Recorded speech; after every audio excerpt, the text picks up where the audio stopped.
തപസ് കാലത്തിലെ രണ്ടാമത്തെ ഞായർ. ഇന്നത്തെ വിജയദിനത്തിനായി തിരുസഭാ മാതാവ് നമ്മുടെ മുമ്പിൽ അവതരിപ്പിക്കുന്നത് യേശുക്രിസ്തുവിൻ്റെ താബോർ മലയിലെ രൂപാന്തരീകരണമാണ്.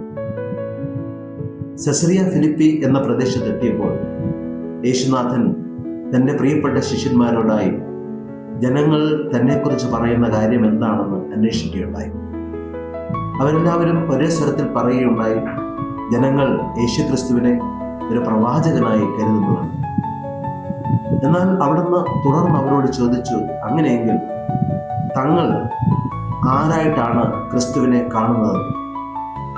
അതിന് മറുപടിയായി ദൈവാത്മാവിനാൽ നിറഞ്ഞുകൊണ്ട് പത്രോസ് വിളിച്ചു പറഞ്ഞു, നീ ജീവിക്കുന്ന ദൈവത്തിൻ്റെ പുത്രനാണ്. യേശുക്രിസ്തുവിൻ്റെ ദൈവത്വം അപ്രകാരം വിശുദ്ധ പത്രോസ് വളരെ ശക്തമായ രീതിയിൽ പ്രഘോഷിക്കുന്നതായി നമുക്ക് കാണുവാൻ കഴിയും. ഈ സംഭവത്തിന് ശേഷം യേശുനാഥൻ തൻ്റെ കൂടെ ആയിരുന്ന ശിഷ്യന്മാരോട് ഒരു കാര്യം വെളിപ്പെടുത്തി കൊടുത്തു. തനിക്കുണ്ടാകാൻ പോകുന്ന പീഡകളെക്കുറിച്ചും കുരിശുമരണത്തെക്കുറിച്ചുമുള്ള സൂചനകളായിരുന്നു അത്. തനിക്ക് ഉണ്ടാകാൻ പോകുന്ന പീഡകളും വേദനകളും കുരിശുമരണവുമൊക്കെ ഏറെ ദുഃഖകരമായിരിക്കുമെന്നും ആ ദുഃഖകരമായ അവസ്ഥയിലാണ് തൻ്റെ ജീവിത അന്ത്യം എത്തപ്പെടുന്നതുമുള്ള കാര്യങ്ങൾ കേട്ടപ്പോൾ ശിഷ്യന്മാർക്ക് യേശുവിലുണ്ടായിരുന്ന വിശ്വാസത്തിന് ഓട്ടം തട്ടുന്നതിനിടയായി. യേശുക്രിസ്തു ഒരു രാജാവാകുമെന്നും ആ രാജ്യത്തിൽ തങ്ങൾക്ക് അധികാരത്തിൻ്റെതായ പങ്കാളിത്തം ഉണ്ടാകുമെന്നുള്ള ചിന്തയാൽ ആകർഷരായാണ് അവർ യേശുവിനോടൊപ്പം പോയത്.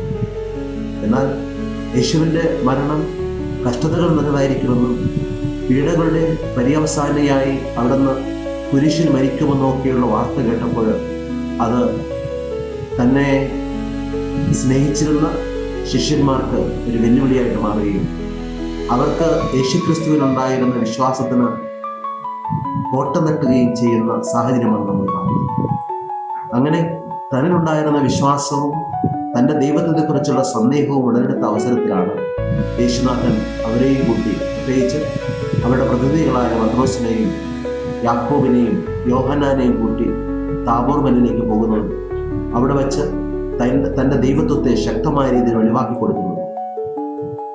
അങ്ങനെ യേശുക്രിസ്തു എപ്രകാരമാണോ ജ്ഞാനസ്നാന അവസരത്തിൽ പിതാവിനാലും പുത്രനാലും പരിശുദ്ധാത്മാവിലും നിറഞ്ഞവനായി അവർക്ക് അനുഭവപ്പെട്ടുവോ, അതേ രൂപത്തിൽ താബോർ മലയിൽ വെച്ചും യേശുക്രിസ്തുവിൻ്റെ ദൈവത്വം അതിൻ്റെ പരിപൂർണതയിൽ അവർക്ക് ദൃശ്യവേദ്യമാകുന്നതായിട്ടാണ് താബോർ അനുഭവം നമ്മെ പഠിപ്പിക്കുന്നത്.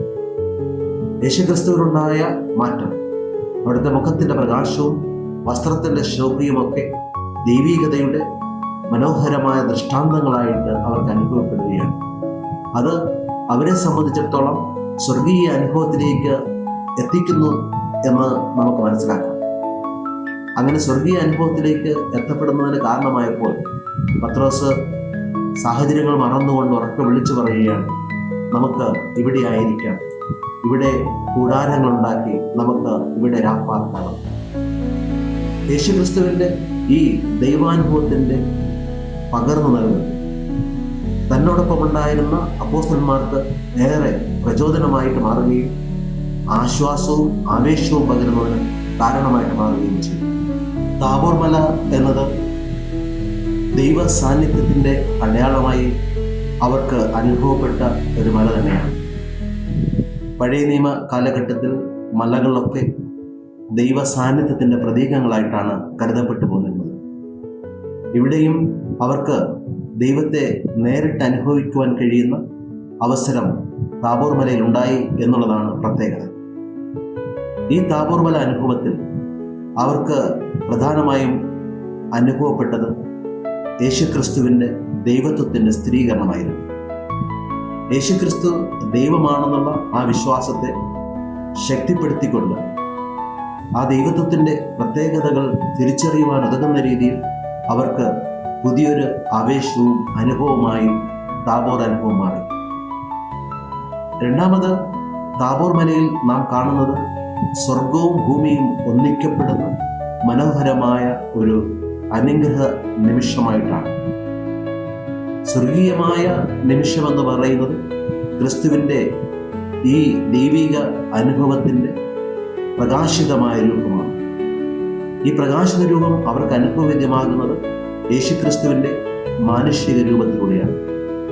അവിടുന്ന് ധരിച്ചിരുന്ന വസ്ത്രത്തിലും അവിടുത്തെ മുഖത്തിൻ്റെ ഭാവത്തിലുമൊക്കെ പ്രകാശത്തിൻ്റെ ശക്തമായ പ്രതിഫലനം അവർ കണ്ടപ്പോൾ ഈ ഭൂമിയും സ്വർഗീയമായ സൗഭാഗ്യവും ഒന്നുചേരുന്ന ഒരു പുണ്യ കേന്ദ്രമായി യേശുവിനെയും യേശു ആയിരിക്കുന്ന ഇടത്തെയും അവർക്ക് അനുഭവിക്കാൻ കഴിയും.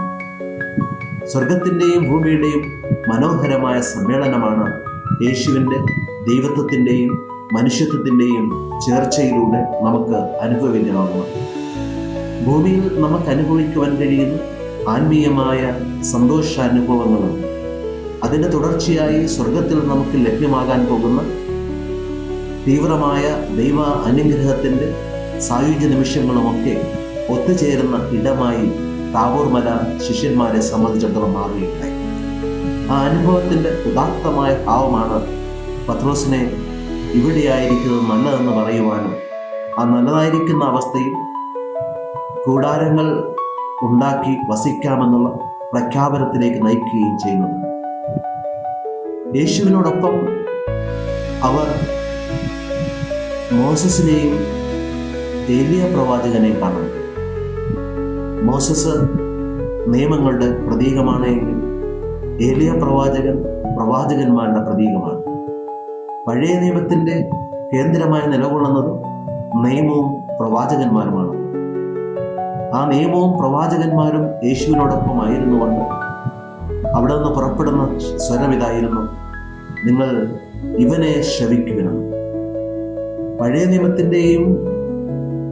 നിയമത്തിലെ പ്രധാനപ്പെട്ട നിയമത്തിൻ്റെയും പ്രവചനത്തിൻ്റെയും പൂർത്തീകരണമായി കടന്നു വന്ന യേശുവിനെയാണ് പുതിയ ഉടമ്പടിയിൽ നാം സ്വീകരിക്കേണ്ടത് എന്നുള്ള ആഹ്വാനമാണ് ഇതിലടങ്ങിയിരിക്കുന്നത്.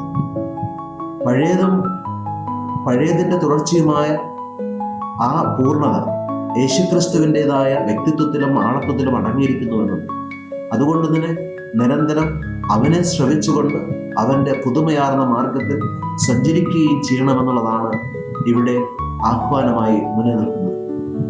ഈ ആഹ്വാനം ഏറ്റെടുക്കുമ്പോൾ സ്വാഭാവികമായും ഈ ജീവിതചര്യ യേശുവിൻ്റെ വാക്കുകളിലൂടെ ഉദ്ഭൂതമാകുന്ന ജീവിത ശൈലി ഓരോ ക്രിസ്തു ശിഷ്യൻ്റെയും ജീവിതത്തിൻ്റെ ഭാഗമായി മാറും എന്നുള്ളതാണ് പ്രത്യേകത.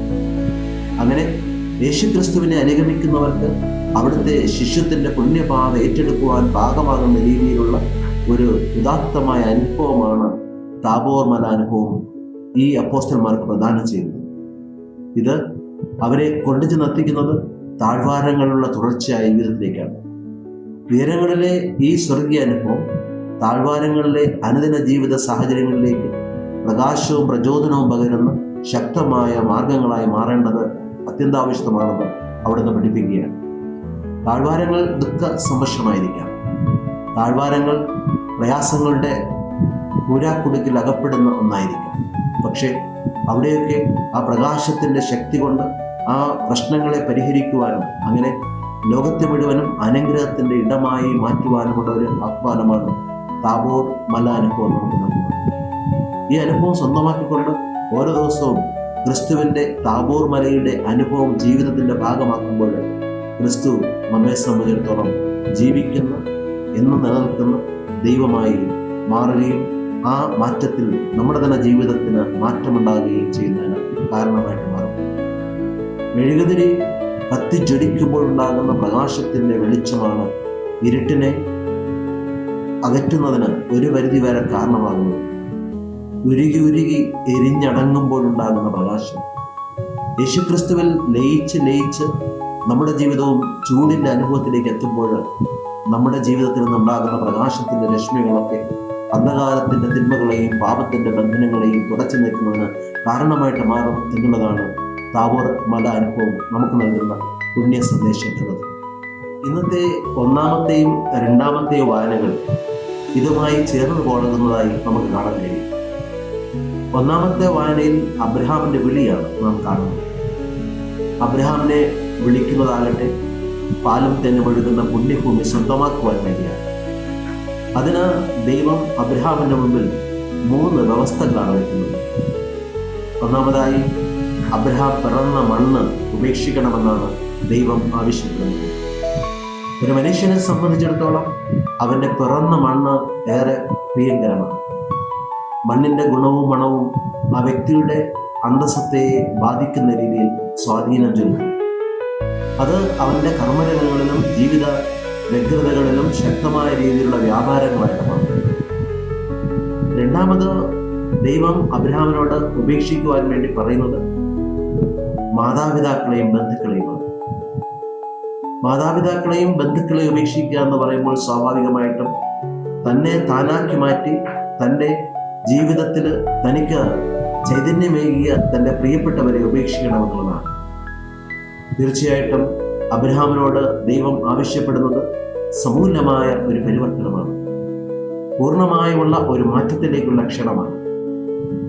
മൂന്നാമത്, ദൈവം അബ്രഹാമിനോട് ആവശ്യപ്പെടുന്നത് അവൻ്റെ പിതൃസ്വത്തും പാരമ്പര്യവുമൊക്കെ ഉപേക്ഷിക്കണമെന്നാണ്. പുതിയൊരു നാട്ടിലേക്ക് അനുഗ്രഹത്തിൻ്റെ അടയാളമായിട്ട് ദൈവം അബ്രഹാമിനെ വിളിക്കുമ്പോൾ ദൈവാനുഗ്രഹത്തിൻ്റെ അടയാളമായിട്ട് മാറേണ്ടത് അവന് ഈ ഭൂമിയിൽ കിട്ടിയ പാരമ്പര്യവും പൈതൃകവും എന്നതിനേക്കാളുപരി ദൈവത്തിൻ്റെ വിളിയിൽ നിന്ന് കിട്ടുന്ന ദൈവാനുഗ്രഹവും അതിൻ്റെ പുണ്യപൂർണ്ണതയുമാണ്. ആ അനുഗ്രഹത്തിൻ്റെ പൂർണ്ണത മറ്റുള്ളവരുടെ മുന്നിൽ അനുഗ്രഹത്തിൻ്റെ വർഷമായി ചൊരിയുവാൻ ഉതകുന്ന രീതിയിൽ അബ്രഹാമിന് സമൂലമായ പരിവർത്തനം ആവശ്യമാണെന്നും ആ പരിവർത്തനത്തിലൂടെ ദൈവം വാഗ്ദത്തം നൽകിയ പുണ്യഭൂമി സ്വന്തമാക്കുവാൻ കഴിയും എന്നുള്ള ഒരു ആഹ്വാനമാണ് അടങ്ങിയിരിക്കുന്നത്. രണ്ടാമത്തെ വായനയിൽ വിശുദ്ധ പൗലോസ്ലീഹ തിമോത്തിക്ക് എഴുതിക്കൊണ്ട് പറയുന്നത്, ദൈവകൃപ നിറഞ്ഞ നാം ഓരോരുത്തരും വിശുദ്ധിയിലേക്ക് വിളിക്കപ്പെട്ടിരിക്കുന്നു എന്നുള്ളതാണ്. വിശുദ്ധിയിലേക്ക് വിളിക്കപ്പെട്ടിരിക്കുന്ന നാം ഓരോരുത്തരും ദൈവകൃപ അനുസരിച്ച് ജീവിക്കുവാൻ വേണ്ടിയുള്ള വിളി സ്വന്തമാക്കിയവരാണ്. താബോർ മല അനുഭവം വിശുദ്ധഗിരിയുടെ പുണ്യതയും വിശുദ്ധിയുടെ അനുഗ്രഹവും പ്രദാനം ചെയ്യുന്ന ഇടമാണ്. ആ ഇടത്തിലേക്ക് നാം നോക്കി പാർക്കുമ്പോൾ ജീവിതം പരിവർത്തനത്തിലേക്കുള്ള ഒരു പാതയായി മാറും. പരിവർത്തനത്തിലേക്കുള്ള പാതയായി മാറത്തക്ക രീതിയിൽ ചില ഉപേക്ഷിക്കലുകൾ ജീവിതത്തിൽ ഉണ്ടാകണം എന്നുള്ളതാണ് അബ്രഹാം നമ്മെ പഠിപ്പിക്കുന്നത്. ഈ ഉപേക്ഷിക്കലുകൾ എന്തുമാത്രം തീക്ഷ്ണമായ രീതിയിൽ നാം യാഥാർത്ഥ്യമാക്കുന്നതും അതേ തീവ്രതയിൽ ദൈവത്തിൻ്റെ ആ പുണ്യഗേഹം സ്വാന്തമാക്കുവാനും ആ സ്വായത്തമാക്കിയ പുണ്യഗേഹത്തിൽ സന്തോഷത്തോടും സാന്ത്വനത്തോടും ആയിരിക്കുവാനും കഴിയും എന്നുള്ളതാണ് പ്രത്യേകത. അതുകൊണ്ട് തന്നെ ഓരോ ക്രൈസ്തവനും വിളിക്കപ്പെട്ടിരിക്കുന്നത് ഒന്നാമതായി അവൻ്റെ ജീവിതത്തിൽ അവൻ ഏറെ പ്രിയപ്പെട്ടതായി കരുതുന്ന പിറന്ന ഇടമാണ്. ആ പിറന്ന ഇടം ഉപേക്ഷിച്ചിട്ട് ദൈവം കാണിച്ചു തരുന്ന പുതിയൊരു ദേശത്തേക്ക് പാർക്കാൻ തക്ക രീതിയിൽ നമ്മുടെ സ്വപ്നങ്ങളും ആഗ്രഹാഭിലാഷങ്ങളും നിറച്ചാർത്തുള്ളതായി മാറണമെന്നാണ് അവിടെ നിന്ന് ആഹ്വാനം ചെയ്യുന്നത്. കാരണം ക്രൈസ്തവനെ സംബന്ധിച്ചിടത്തോളം അവൻ്റെ നിത്യഗേഹമെന്നത് ദൈവസന്നിധാനമാണ്. ദൈവത്തിൻ്റെ സന്നിധാനത്തിലേക്ക് തീർത്ഥാടനം ചെയ്യുമ്പോൾ ഈ ലോകത്തിൻ്റെതായ മണ്ണിൻ്റെയും പൊടിയുടെയും ഉച്ചാവിഷ്ടങ്ങൾക്ക് മുന്നിൽ അടിപതറാതെ അതിൻ്റെ പുറകെ പോകാതെ അതിനെ അതിജീവിച്ച് മുന്നോട്ട് പോകാനുള്ള ഒരു ആഹ്വാനം ക്രൈസ്തവൻ്റെ മുന്നിൽ നിൽക്കുകയാണ്. രണ്ടാമത്, തൻ്റെ പ്രിയപ്പെട്ടവരെ ഉപേക്ഷിക്കണമെന്നാണ്. യേശുവിന് സ്വന്തമായി കഴിയുമ്പോൾ യേശുവിൻ്റെ സ്വന്തമായവരൊക്കെ ക്രൈസ്തവൻ്റെ സ്വന്തമായി മാറുകയാണ്. യേശുവിന് സ്വന്തമല്ലാത്തതൊക്കെ ഉപേക്ഷിക്കുവാനും അതിനെ പാടെ ഉപേക്ഷിച്ചുകൊണ്ട് ക്രിസ്തുവിൻ്റെ സ്വന്തക്കാരായി മാറുവാനുമുള്ള ആഹ്വാനമാണ് ഈ വിളിയിൽ അടങ്ങിയിരിക്കുന്നത്. ആ അർത്ഥത്തിൽ ഓരോ ക്രൈസ്തവനും ക്രിസ്തുവിൻ്റെ വിളി സ്വീകരിച്ചുകൊണ്ട് അവിടത്തേക്ക് സ്വന്തമാകുവാനും അവിടത്തേക്ക് പ്രിയപ്പെട്ട ജനമായി ജീവിക്കുവാനുമുള്ള ആഹ്വാനമാണ് താബോർ മല അനുഭവം നമുക്ക് നൽകുന്നത്. മൂന്നാമത്, പൈതൃകമായ സ്വത്തും അവകാശങ്ങളും ദൈവത്തെ പ്രതി ഉപേക്ഷിക്കണമെന്നാണ്. ഈ സ്വത്തും നമുക്കുണ്ടാകുന്ന പൈതൃകമായ അവകാശങ്ങളും ഉപേക്ഷിക്കുക എന്ന് പറയുമ്പോൾ അതിലുപരിയായി നമുക്ക് ലഭ്യമാകാൻ പോകുന്ന സ്വർഗീയമായ സഹവാസവും സ്വർഗീയമായ ഗേഹവുമാണ് നമ്മുടെ മനസ്സിലേക്ക് വരേണ്ടത്. സ്വർഗീയമായ സൗഭാഗ്യത്തെ മുന്നിൽ കണ്ടുകൊണ്ട് അതിലേക്ക് പ്രയാണം ചെയ്യുന്നവരായി നാം മാറുമ്പോൾ നമ്മുടെ ജീവിതത്തിന് സന്തോഷത്തിൻ്റെ, സമാധാനത്തിൻ്റെ, പര്യായങ്ങൾ സൃഷ്ടിക്കുന്നതിന് കഴിയും. ഇപ്രകാരം ജീവിതത്തിൻ്റെ നാനാവിധ മേഖലകളിൽ യേശുക്രിസ്തുവിൻ്റെ പ്രകാശത്തിൻ്റെ ധോരണികളായി മാറുവാനും അങ്ങനെ പ്രകാശത്തിൻ്റെ പ്രചോദനം പകർന്നു കൊടുത്തുകൊണ്ട് ജീവിതത്തിൻ്റെ മേഖലകളെ ആകെ താബോർ മല അനുഭവത്തിൻ്റെ നിറച്ചാർത്തിൽ ഒത്തുചേർക്കുവാനുമുള്ള ഒരു വിളിയാണ് ഈ നോമ്പ് കാലത്തിൽ ക്രൈസ്തവർ ലഭിക്കുന്നത്. അതിനുതകുന്ന രീതിയിൽ ഉപേക്ഷിക്കലുകൾക്ക് തയ്യാറായി യേശുവിനോടൊപ്പം ആയിരുന്നുകൊണ്ട് ജീവിതത്തെ മാറ്റിമറിക്കുന്ന ഒരു പരിവർത്തനം നമുക്ക് ആവശ്യമാണ്. ഈ പരിവർത്തനത്തിലൂടെ നമുക്കുണ്ടാകുന്ന പ്രകാശമായിരിക്കണം ജീവിതത്തിൻ്റെ തന്നെ പ്രകാശത്തിൻ്റെ പ്രതിഫലനമായിട്ട് മാറേണ്ടത്. അത് പാതകൾക്ക് വിളക്കും ജീവിതത്തിന് പുത്തൻ ചൈതന്യവും ആവേശവുമായി മാറുന്ന ദൈവാനുഗ്രഹത്തിൻ്റെ കൃപയുടെ മാർഗമായി മാറുകയും ചെയ്യും.